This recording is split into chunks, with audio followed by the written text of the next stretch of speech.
तर आपण पाहतोय पुण्यामध्ये बंद दाराआड शरद पवार आणि अजित पवारांमध्ये चर्चा झाली, पण बाहेर येताना दोघांमध्ये आबोला दिसून आला।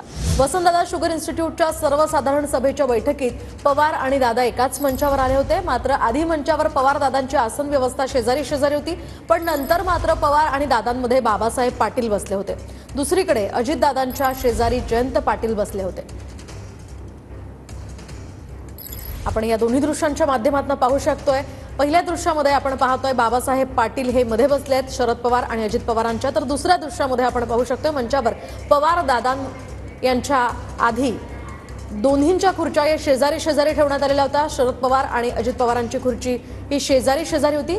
त्यानंतर मात्र यामध्ये बदल झाला आणि बाबासाहेब पाटील यांची खुर्ची अजित पवार आणि शरद पवार यांच्यामध्ये ठेवण्यात आली, तर अजित पवारांच्या शेजारी जयंत पाटील बसले होते। एकूणच यावरून सुद्धा आता चर्चा होतीये।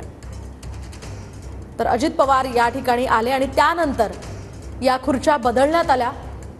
आपण पाहू शकतोय पहिल्या दृश्यामध्ये या ठिकाणी हे तिन्ही बसलेले दिसतात, मात्र बाबासाहेब पाटील यांची खुर्ची इथे नंतर ठेवण्यात आली आहे। याआधी शरद पवार आणि अजित पवार या ठिकाणी शेजारी शेजारी बसणार होते, मात्र नंतर अजित पवार तिथे आले आणि ही नेमप्लेट बदलण्यात आली आणि त्यानंतर ही आसन व्यवस्था बदलून बाबासाहेब पाटील यांची खुर्ची शरद पवार आणि अजित पवार यांच्यामध्ये ठेवण्यात आली।